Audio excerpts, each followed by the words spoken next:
Film dimulai dengan memperlihatkan seorang laki-laki yang malas bangun di waktu subuh.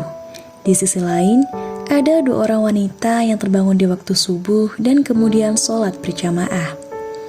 Scene berganti dengan memperlihatkan seorang laki-laki bernama Angga yang tampaknya bangun kesiangan. Ia lantas bersiap untuk ke kampus dengan tergesa-gesa.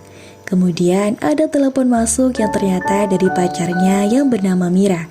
Mira mengingatkan bahwa hari ini Angga sudah berjanji akan menemuinya karena Mira ingin membicarakan hal yang penting. Setelah mereka bertemu, ternyata Mira ingin putus dengan Angga karena ia sudah dijodohkan dengan laki-laki yang lebih mapan dari Angga. Belum sempat Angga menjawab, Mira telah terlebih dahulu pergi menemui pacar barunya. Angga pun bercerita ke temannya yang bernama Gani kalau ia baru saja putus. Tiba-tiba terdengar suara azan. Gani pun mengajak Angga untuk menenangkan hatinya di masjid. Gani pun menambahkan siapa tahu kalau Angga bisa mendapatkan pengganti pacarnya di masjid. Dengan perasaan yang masih kesal, Angga pun akhirnya ikut Gani ke masjid dan langsung bergegas ke tempat wudhu. Saat Gani sedang wudhu, Angga pun selalu mengganggunya dengan bertanya, apakah sebaiknya ia memblokir medsos Mira atau tidak. Saat Gani mengulang wudhunya, Angga pun terus membahas pacarnya, hingga Gani pun menjadi kesal. Kemudian Gani berkata bahwa sebaiknya Angga lekas wudhu dan sholat, karena siapa tahu selesai sholat nanti ia akan menemukan pengganti Mira yang lebih cantik. Belum sempat Gani menyelesaikan kalimatnya, tiba-tiba Angga melihat seorang gadis cantik yang tengah berjalan ke arah masjid.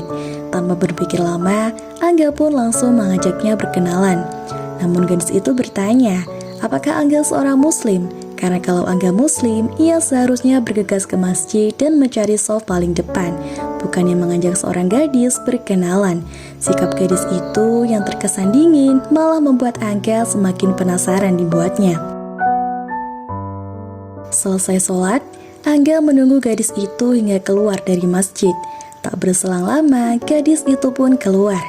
Lagi-lagi, Angga mengajak gadis itu untuk berkenalan. Karena jengkel, akhirnya gadis itu berkata bahwa namanya adalah Ratih. Setelah itu, Angga meminta nomor telepon Ratih. Kemudian Ratih bertanya, jika ia memberi Angga nomor teleponnya, apakah Angga akan berhenti mengganggunya? Dan Angga mengiyakan pertanyaan tersebut. Akhirnya, Ratih memberikan nomor teleponnya dan pergi meninggalkan Angga. Sementara itu, Ratih yang sedang berjalan tiba-tiba dipanggil oleh seseorang yang bernama Arya. Arya adalah kakak tingkat Ratih. Ia memanggil Ratih untuk meminta nomor telepon kakaknya, yaitu Ustadz Sapta, untuk diundang di salah satu acara kampus. Saat Ratih sedang menuliskan nomor HP kakaknya, terlihat Arya yang diam-diam sedang mengagumi Ratih. Ia pun kemudian meminta nomor telepon Ratih dengan alasan untuk berjaga-jaga kalau seandainya kakak Ratih sulit dihubungi. Ratih pun tidak keberatan untuk memberikan nomornya pada Arya, karena Ratih tahu bahwa Arya adalah pria yang baik. Di sisi lain, Angga yang sudah pulang ke kosan bercerita pada temannya yang bernama Dodi bahwa ia baru saja berkenalan dengan Ratih dan bahkan langsung mendapatkan nomor teleponnya sekaligus. Dodi yang mendengarnya pun lantas tak percaya. Bagaimana mungkin gadis berhijab bisa dengan mudah memberikan nomor HP-nya ke orang yang tak dikenal? Untuk membuktikan omongannya, Angga pun langsung menelepon ke nomor Ratih. Namun bukannya suara Ratih yang didengar, melainkan suara orang yang sedang menawarkan dagangan. Dodi pun hanya bisa tertawa melihat Angga yang nampak kebingungan. Ia lalu berkata bahwa Angga sudah dikerjai oleh Ratih. Scene berganti dengan memperlihatkan Ratih yang sedang berbincang dengan kakaknya, yaitu Kak Sapta. Kak Sapta meminta Ratih untuk menemani istrinya yang bernama Kak Septi, karena ia akan segera pergi ke masjid. Saat Ratih menemui Kak Septi untuk mengajaknya sholat berjamaah, Kak Septi pun menangis. Ternyata Kak Septi sedang datang bulan dan pupuslah lagi harapannya untuk bisa mempunyai momongan. Sementara itu, di sebuah rumah sakit, terlihat Arya yang tengah merawat ibunya yang sedang sakit. Ibunya pun berkata bahwa waktunya mungkin tinggal sebentar lagi, karena setiap malam ia kerap memimpikan almarhum sang suami yang meminta untuk ditemani. Ibunya pun bertanya, apakah Arya tak memiliki seseorang yang ia sukai? Kemudian Arya menjawab bahwa ia menyukai seorang wanita yang bernama Radinka Atika Wafia atau biasa dipanggil Ratih. Di sisi lain, Ratih terlihat sedang menunggu seseorang di pinggir jalan. Tak lama, Angga dan Gani yang kebetulan lewat tak sengaja melihat Ratih yang sedang sendirian. Angga pun berinisiatif untuk menemui Ratih. Ia pun meminjam motor milik Gani beserta helmnya. Meskipun kesal, Gani tetap mengiyakan permintaan sahabatnya itu. Setelah mendapat izin dari Gani, Angga pun langsung menemui Ratih. Seperti biasa, setiap ada Angga, Ratih selalu bersikap cuek. Setelah Angga tahu bahwa Ratih sedang menunggu ojek online yang tak kunjung datang, akhirnya ia pun menawarkan tumpangan pada Ratih. Awalnya, Ratih menolak tawaran Angga. Namun, karena baterai HP-nya habis dan hari sebentar lagi gelap, akhirnya ia menerima tawaran tersebut. Sebelum berangkat, Ratih pun bertanya, bagaimana jika nanti turun hujan? Namun Angga menjawab hari ini pasti tak akan turun hujan. Di tengah jalan, tiba-tiba hujan turun dengan lebat. Mereka berteduh di depan sebuah kafe. Ratih pun langsung mengomeli Angga. Ia berkata bahwa Angga terlalu sombong dengan mengatakan bahwa hari ini tak akan turun hujan. Angga pun menjelaskan bahwa ia sudah membawa bawang dan cabai untuk menolak hujan dan menunjukkannya pada Ratih. Ratih pun tak habis pikir, kenapa Angga masih mempercayai hal-hal seperti itu. Karena hujan tak kunjung berhenti, Angga pun menawarkan pada Ratih untuk membelikannya minuman. Mereka pun akhirnya masuk ke dalam kafe. Di sana, Angga pun mencoba untuk lebih dekat dengan Ratih. Beberapa kali, ia melemparkan guyonan ke Ratih. Meskipun Ratih masih cuek, Angga tidak menyerah. Hingga akhirnya, Ratih pun mulai luluh. Tak terasa, hujan pun sudah berhenti. Angga lalu menawarkan untuk mengantar Ratih pulang. Namun Ratih menolak dan meminta Angga untuk sholat maghrib terlebih dahulu karena waktu sholat hampir habis. Awalnya Angga menolak dengan alasan bahwa ia bisa sholat di rumah. Namun pada akhirnya ia menuruti permintaan Ratih. Setelah berhasil mengantar Ratih dengan selamat, Angga pun meminta nomor telepon Ratih. Dan kali ini Ratih memberinya nomor telepon yang asli karena Ratih tahu Angga adalah laki-laki yang baik. Semenjak hari itu, Ratih dan Angga menjadi semakin dekat. Mereka pun juga sering bertukar pesan. Saat Ratih sedang asyik membalas pesan, tiba-tiba ada panggilan suara yang masuk. Awalnya, Ratih mengira bahwa itu dari Angga. Namun setelah mendengar suaranya, Ratih pun baru sadar bahwa panggilan itu berasal dari Arya. Arya menelpon untuk menanyakan keberadaan Kak Sapta yang sulit dihubungi. Ratih pun menjawab kalau kakaknya sudah tidur. Sementara itu, terlihat Arya yang sedang mengakhiri panggilannya. Kemudian ia berkata bahwa yang baru saja ibunya dengar adalah suara wanita yang ia sukai. Ibunya pun tampak bahagia dan berkata bahwa ia ingin melamarkan Ratih untuk Arya. Pagi itu, Angga menunggu di dekat rumah Ratih untuk mengajaknya berangkat bersama. Mereka berhenti di sebuah kafe dan saling berbagi cerita. Ratih bercerita bahwa ayah dan ibunya sudah meninggal karena kecelakaan. Ratih pun sering merasa kesepian saat berada di rumah. Untuk menghibur Ratih, Angga pun berkata bahwa Ratih telah bertemu orang yang tepat. Karena menurut teman-temannya, Angga adalah orang yang ramai. Jadi Ratih tidak akan kesepian lagi. Scene berganti dengan memperlihatkan Arya yang khawatir karena kondisi ibunya kian memburuk. Ia juga terus memikirkan keinginan sang ibu untuk melihatnya segera menikah dan bahagia bersama orang yang ia cintai. Tiba-tiba ada panggilan masuk dari pihak rumah sakit.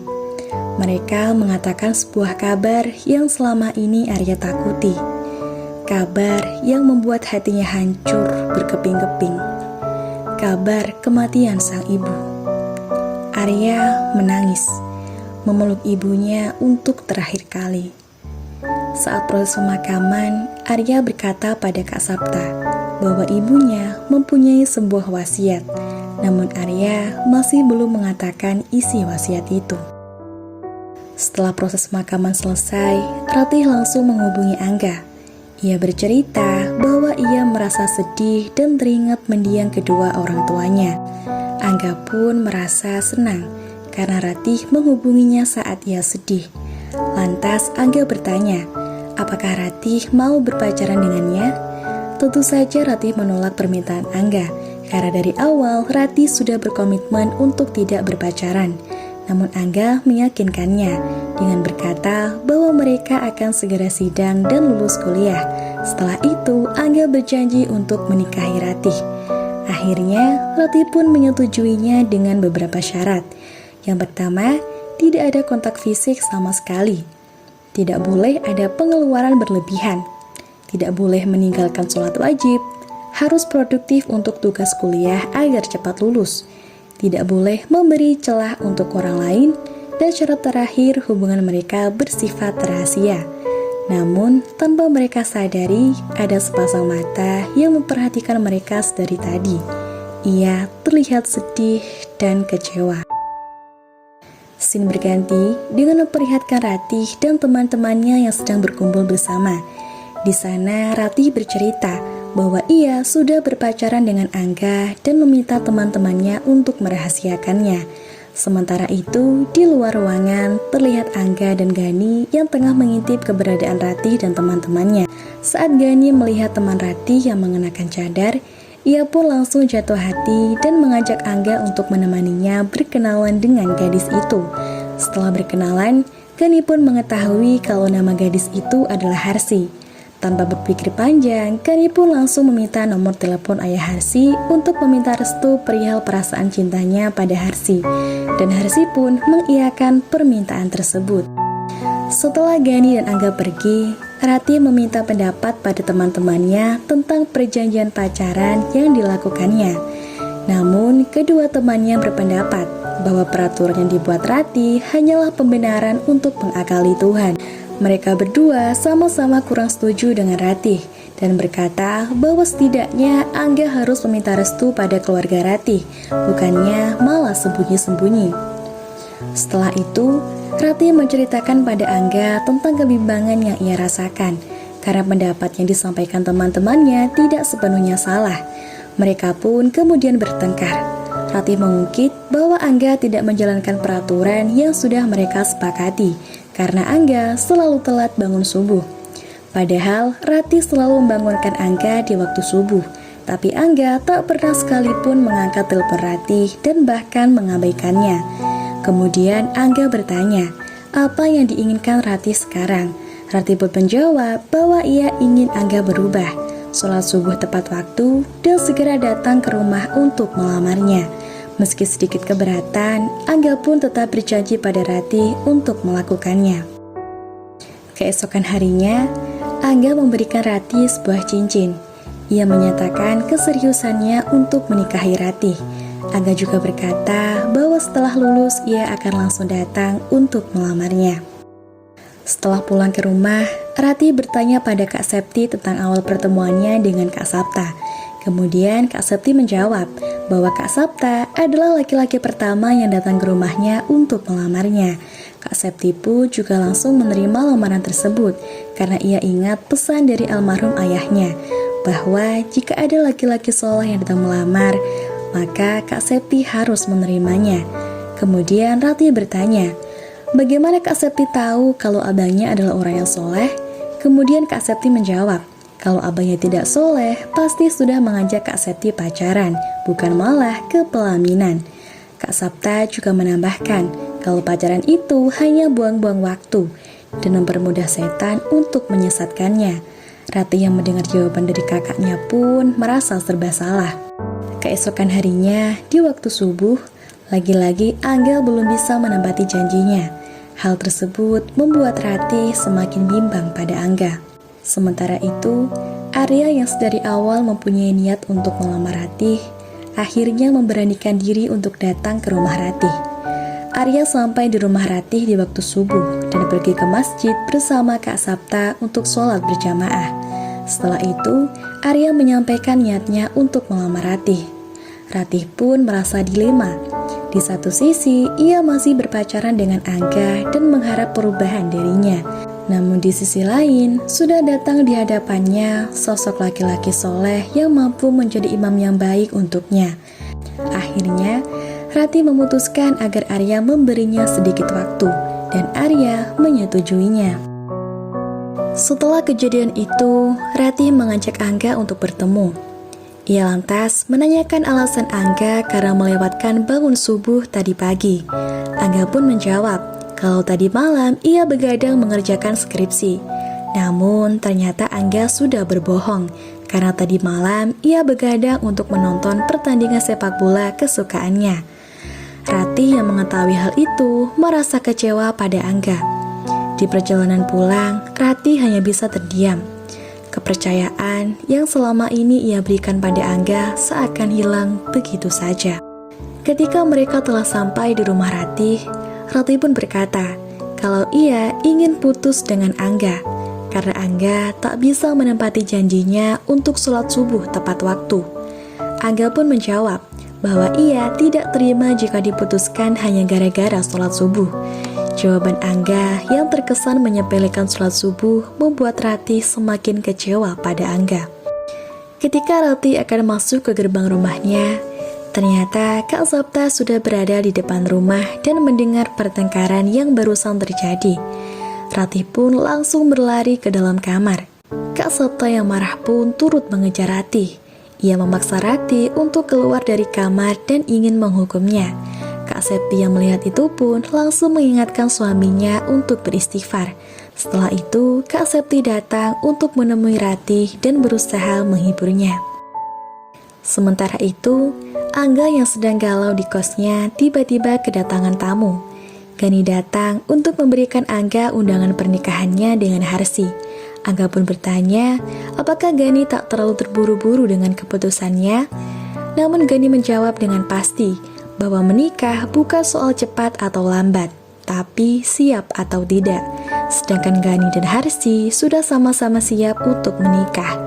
Gani juga berkata bahwa Angga kurang berusaha untuk memenangkan hati Ratih karena Angga selalu telat bangun subuh. Angga pun menjawab bahwa alarm HP tak pernah bisa membangunkannya. Kemudian Gani berkata bahwa sudah saatnya Angga menggunakan alarm manusia. Setelah mendengar perkataan Gani, Angga pun langsung teringat pada Dodi. Karena Dodi tak pernah absen untuk sholat berjamaah di masjid. Ia pun meminta tolong pada Dodi untuk membangunkannya saat subuh. Keesokan paginya, Dodi berusaha membangunkan Angga. Meskipun sulit, tapi pada akhirnya Dodi berhasil membangunkan Angga untuk sholat subuh tepat waktu. Di pagi berikutnya, meskipun dalam kondisi ngantuk berat, Angga bisa ikut berjamaah di masjid. Hingga pada suatu pagi, tanpa bantuan dari Dodi, Angga pun sudah bangun dan bersiap untuk sholat subuh ke masjid. Angga juga semakin bersemangat untuk menyelesaikan skripsinya, hingga akhirnya ia bisa lulus dan wisuda tepat waktu.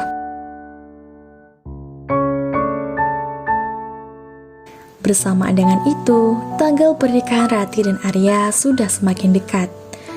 Sesaat sebelum akad, Arya datang menemui Ratih. Ia berkata bahwa kemarin ia bertemu dengan Angga. Saat itu, Arya menyuruh Angga untuk tak datang di pernikahannya dengan Ratih. Awalnya Arya berpikir Angga akan menolak permintaan tersebut. Namun, ternyata Angga menyetujuinya. Angga berkata bahwa ia sangat mencintai Ratih bahkan sampai sekarang. Tadinya Angga berencana untuk datang agar rasa cintanya bisa hilang saat menyaksikan Ratih yang sudah bersama Arya. Tapi jika kehadirannya justru menghambat kebahagiaan Ratih yang didapatkan dari pernikahan dengan Arya, berarti Angga tidak akan datang. Karena itu hanya akan menyakiti Ratih. Ratih yang mendengar cerita Arya pun menangis. Saat itu juga Arya menyadari bahwa cinta memang patut diperjuangkan, tapi tidak bisa untuk dipaksakan. Setelah itu, Arya memutuskan untuk membatalkan pernikahannya dengan Ratih. Scene berganti dengan memperlihatkan Ratih dan kakaknya yang sedang makan bersama. Tiba-tiba Kak Sapra berkata bahwa ia ingin mengenalkan Rati dengan muridnya yang sebentar lagi akan datang. Tak lama, datanglah bapak-bapak yang mengaku bahwa ia adalah duda. Awalnya, Rati berpikir bahwa Kak Sapra akan menjodohkannya dengan orang itu. Namun, alangkah terkejutnya Rati saat ia mengetahui bahwa laki-laki yang dimaksud Kak Sapta adalah Angga yang datang bersama sang ayah untuk melamarnya. Rati dan Angga pun akhirnya menikah. Dan untuk pertama kalinya, mereka melaksanakan sholat subuh bersama sebagai sepasang suami istri. Dan film pun selesai.